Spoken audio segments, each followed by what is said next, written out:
कमल academic coach में आपका स्वागत है। जो टीचर्स की टीम हम लोगों ने बनाई है बहुत मेहनत कर रही है आपके बच्चों को पढ़ाने के लिए।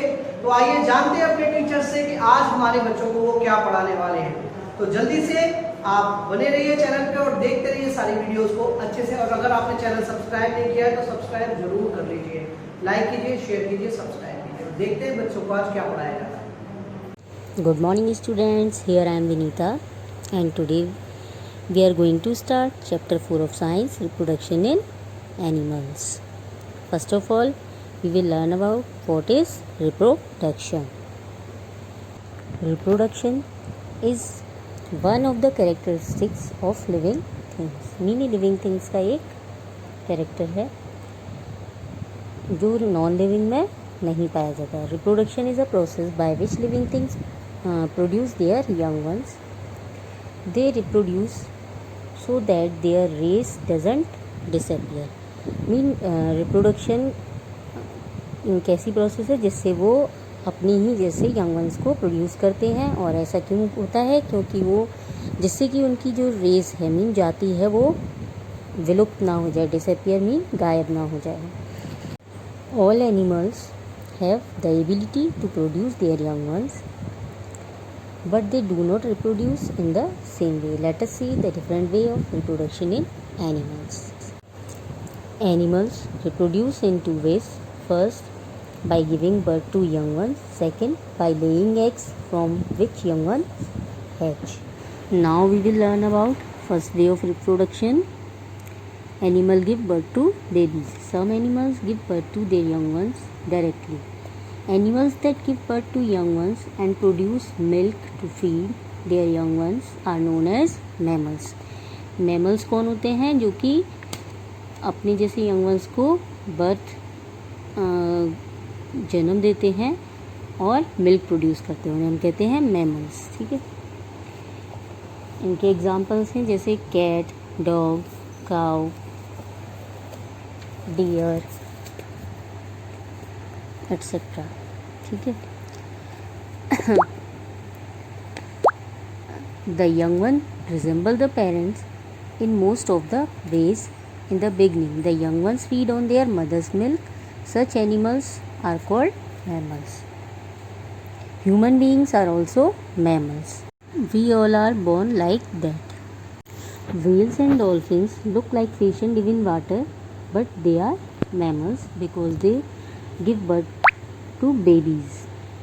The duckbill platypus is also a mammal that lay eggs. Now the second way of reproduction, by laying eggs. Birds, reptile, fishes, amphibians and insects reproduce by laying eggs. Mean जो bird, reptile, fishes हैं, amphibians हैं और insects हैं वो egg के through क्या करते हैं? reproduction करते हैं। An egg of a bird has a hard protective shell. Mean ये जो एग की आपको स्ट्रक्चर दिखाई दे रही है इसमें जो आउटर कवरिंग है वो क्या है? शेल है, जो कि बहुत हार्ड होती है। It contains a central yellow part जिसको हम क्या कहते हैं? Yolk, which is surrounded by a white albumin. इसके चारों तरफ जो वाइट कलर का पार्ट है वो क्या है? एल्ब्यूमिन है। The yolk provide nourishment to the growing chick inside the egg. The parent birds sit on the eggs and keep them warm. When the chick is completely formed, it breaks the shell and comes out. This is called hatching. Parent birds जो होती हैं वो क्या करती हैं? eggs के ऊपर sit करती हैं और उसे वार्म रखती हैं। और जब अंदर शेल के अंदर जो चिक होता है completely formed मीन बन जाता है तो वो उसको ब्रेक करता है शेल को और बाहर आ जाता है। इसे हम कहते हैं hatching. The biggest egg in the world is ostrich's egg. It weighs about 1.7 kg. Other egg-laying animals. Insects like grasshopper, cockroach also reproduce through eggs. When these eggs hatch, the young insect that comes out is called nymph.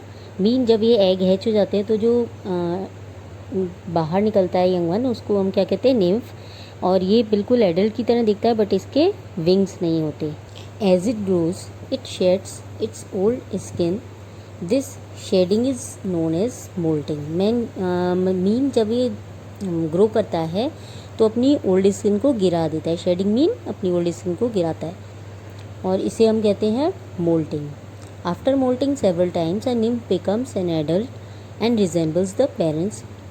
Like this, cockroach shows 3 different stages in its life cycle. ये जो आपको diagram में show हो रही हैं, first of all first stage is cockroach egg, next nymph, and third stage is adult cockroach. Insects like butterfly and silk moth shows 4 different stages in their life cycle, which is egg, caterpillar larva, pupa and butterfly. This is known as metamorphosis. The egg hatches into larva which looks different from the adult. The larva of butterfly is known as caterpillar. Mean butterfly के जो larva होते हैं उन्हें हम क्या कहते हैं? Caterpillar. The larva Yeats leaves rapidly and grow fast. जो लार्वा होता है वो क्या करता है? लीव्स को खाता है और जल्दी जल्दी ग्रो करता है. After some time it stops eating and makes covering for itself known as cocoon. This resting stage is known as pupa.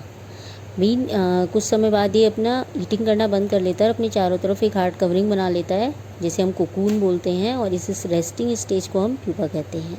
Inside the cocoon pupa turns into adult, after which the shell of pupa is broken and comes out a butterfly adult.